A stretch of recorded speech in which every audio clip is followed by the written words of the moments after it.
Hi everyone, good evening. आज हम लोग स्टार्ट करेंगे सीएनसी मशीन एंड ऑटोमेशन। तो इसमें हम सारी चीज़ें सिलेबस के अकॉर्डिंग ही पढ़ेंगे। तो आइए इसमें फर्स्ट यूनिट स्टार्ट करते हैं। सबसे पहले एनसी मशीन क्या होती है। सबसे पहले हम जानने की कोशिश करते हैं कि एनसी मशीन की जरूरत क्यों पड़ी।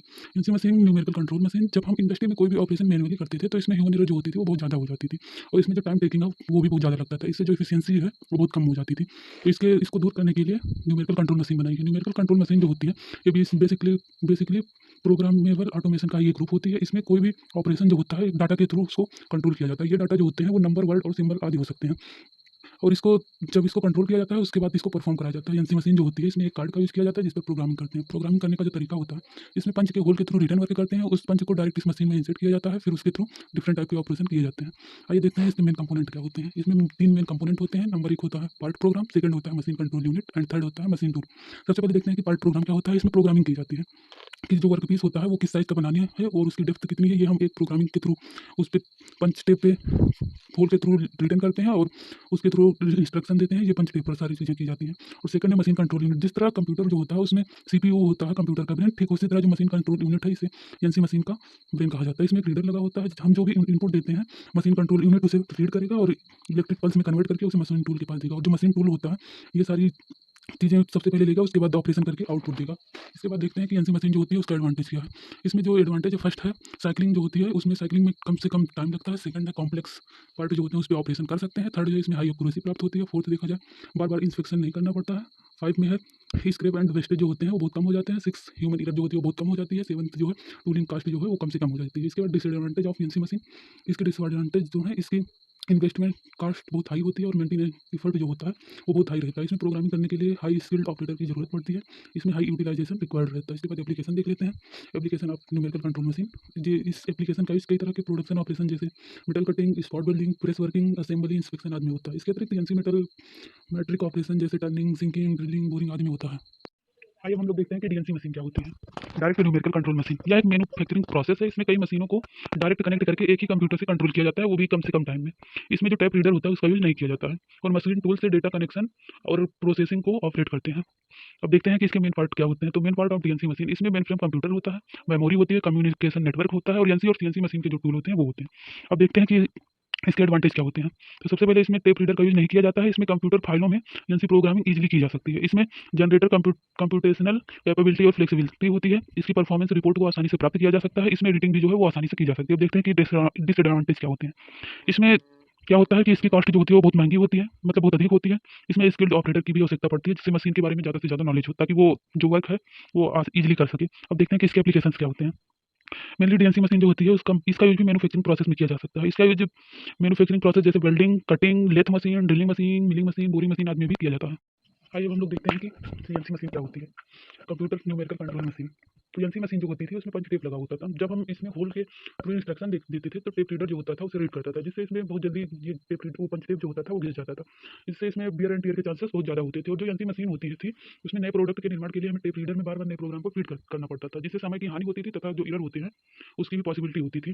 प्रोग्राम में बार बार बदलाव करना बहुत कठिन होता था। तो इसे दूर करने के लिए और इसको एनसी मशीन जो है उसको इंप्रूव करके फिर सीएनसी मशीन को बनाया गया। सीएनसी मशीन सामान्यतः ये एनसी मशीन ही होती है जिसमें मशीन कंट्रोल यूनिट के रूप में एक डिटेक्टेड कंप्यूटर लगा होता है तथा जो टेप रीडर होता है उसके स्थान पर एक सॉफ्टवेयर का इस्तेमाल किया जाता है। आइए अब देखते हैं कि इसके एलिमेंट क्या क्या हैं। इसके मेन एलिमेंट है input device, display unit, machine tool, driving system, machine control unit और फीडबैक डिवाइस। इसके बाद देखते हैं कि इसके एप्लीकेशंस क्या हैं। तो जो नहीं, सबसे पहले देख लेते हैं कि इनपुट डिवाइस क्या होती है। तो इनपुट डिवाइस जो होती है इसमें ये मेनली इनपुट जो मशीन होती है उसको इनपुट देने के लिए यूज किया जाता है। और जो इनपुट डिवाइस जो होती है वो तीन टाइप की होती है। फर्स्ट है पंच टेप रीडर, सेकंड है चुंबकीय टेप रीडर, और जो थर्ड है ये कंप्यूटर आईएस 332 संचार माध्यम से। आइए अब इसके देख लेते हैं कि एप्लीकेशंस क्या होते हैं। तो जो सीएनसी मशीन होती है लगभग इसका यूज हर इंडस्ट्री में किया जाता है। तो इसका यूज जो होता है वो डिफिकल्ट संरचना के लिए प्रयोग किया जाता है। इसका यूज हवाई जहाज तथा उसके उपकरणों के उत्पादन में भी किया जाता है। इलेक्ट्रिकल उद्योग में भी इसका प्रयोग किया जाता है और टर्निंग, ड्रिलिंग आदि मशीनों में भी इसका प्रयोग किया जाता है। अब देख लेते हैं इसके एडवांटेज क्या होते हैं। इसे दिन में 24 घंटे तक चलाया जा सकता है। इसमें कम से कम समय में हाई एक्यूरेसी के साथ डिफिकल्ट डिजाइन तैयार किए जा सकते हैं। और जो सीएनसी मशीन होती है इसमें हाई एक्यूरेसी प्राप्त होती है और प्रोग्रामिंग करने में भी आसानी होती है। और इसके प्रोडक्शन रेट जो होती है वो हाई होती है, और प्रोग्राम का स्टोरेज जो होता है वो ईजी होता है। अब देख लेते हैं कि डिसएडवांटेज क्या होते हैं। इसके जो मशीन है इसके पार्ट जो होते हैं वो बहुत महंगे होते हैं और इसमें कुछ सरकारी घरों की आवश्यकता होती है। इसमें रख रखाव की लागत जो होती है वो काफ़ी अधिक होती है। देखते हैं कि सीरियल कम्युनिकेशन क्या होता है। तो कंप्यूटर तथा सीएनसी मशीन में डाटा को ट्रांसफर करने के लिए सीरियल कम्युनिकेशन का यूज़ किया जाता है। अगर हमें हाई लेवल डाटा को ट्रांसफर करना है तो वहाँ पर सीरियल कम्युनिकेशन का यूज़ किया जाता है। इसमें डाटा एक स्पेसिफिक ऑर्डर में सेंड होता है, जैसे एक के बाद एक डाटा सेंड होता रहता है। तो इस जो ये सीरियल कम्युनिकेशन है, इसका यूज़ जो है वो लॉन्ग डिस्टेंस पर डाटा को ट्रांसमिट करने के लिए किया जाता है। तो आइए अब हम लोग देखते हैं कि डाटा ट्रांसफर होता क्या है। तो 2 या 2 से अधिक डिजिटल डिवाइसेस के बीच में डेटा को सेंड करना और उसको रिसीव करना, वो भी एक बिट के फॉर्म में। तो ये जो है वो डाटा ट्रांसफर कहलाता है। अब इसके बाद हम लोग देखते हैं कि ईथरनेट तकनीक क्या होती है। तो जो ईथरनेट तकनीक होती है, इसका यूज़ जो है वो 1990 में इसका यूज़ किया जाता था। तो इसको जो है वो 4-5 टॉपिक को पढ़ के समझते हैं इसके बारे में। तो जिसमें फर्स्ट है टोपोलॉजी। तो जो ईथरनेट होता है, इसमें बस टोपोलॉजी का यूज़ किया जाता है। जैसे कि कोई भी एक स्टेशन है, इसमें 4 जिसमें 4 बस स्टेशन है, ABCD। सेकंड होता है एक्सेस कंट्रोल मेथड। इसमें एक होता है CSM, एक्सपीरियल sensing multiple access collision deduction.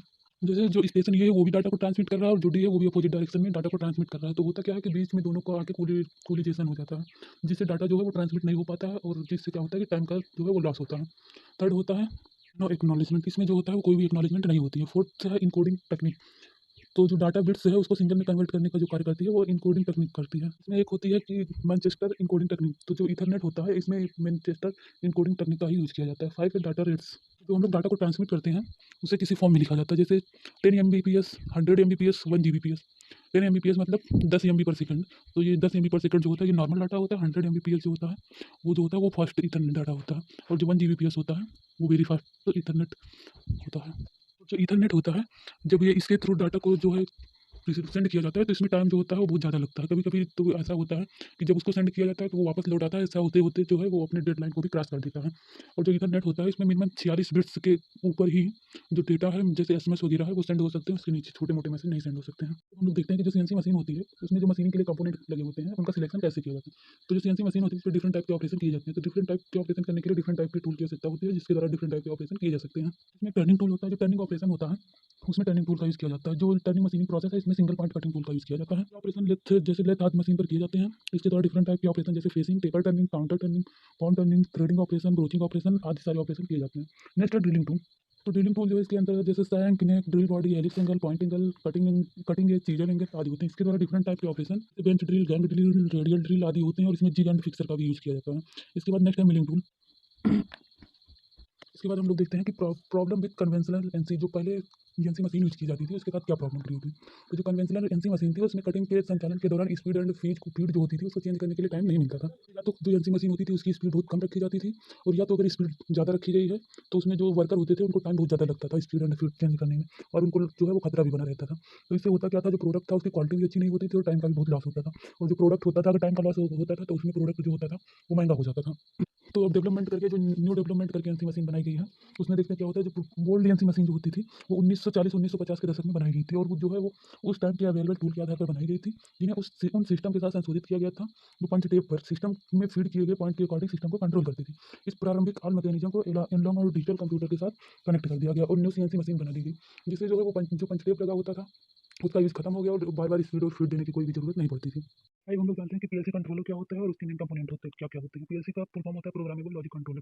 PLC भी कंप्यूटर की तरह ही होता है। जो हमारे हम लोग के घर में जो कंप्यूटर होते हैं, सेम उसी की तरह इसमें भी फीचर्स होते हैं। पीएलसी में एक प्रोग्राम बनाया जाता है जो हमारी नीड के अकॉर्डिंग काम करते हैं। इसका उपयोग कई सारी इंडस्ट्री और मशीनों में किया जाता है।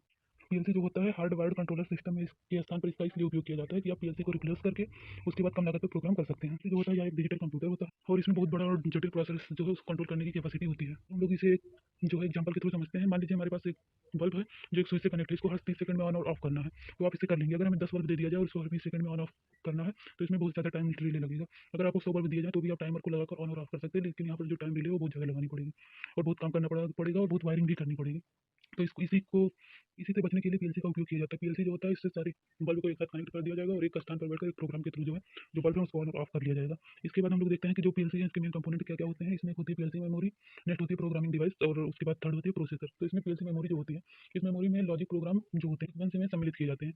तो जो पीएलसी होता है, इस प्रकार के सिस्टम के जो प्रोग्राम होते हैं उनको रोम में, तथा जो एप्लीकेशन प्रोग्राम होता है उसको रैम में स्टोर किया जाता है। इसके बाद सेकंड होता है प्रोग्रामिंग डिवाइस क्या होती है। पीएलसी को एक प्रोग्रामिंग डिवाइस के माध्यम से जो है पर ये किया जाता है प्रोग्रामिंग डिवाइस के द्वारा जो प्रोग्रामर एवं ऑपरेटर प्रोग्राम इंस्ट्रक्शन तथा डाटा को एंटर एवं एडिट कर सकते हैं। इसके बाद थर्ड होता है प्रोसेसर।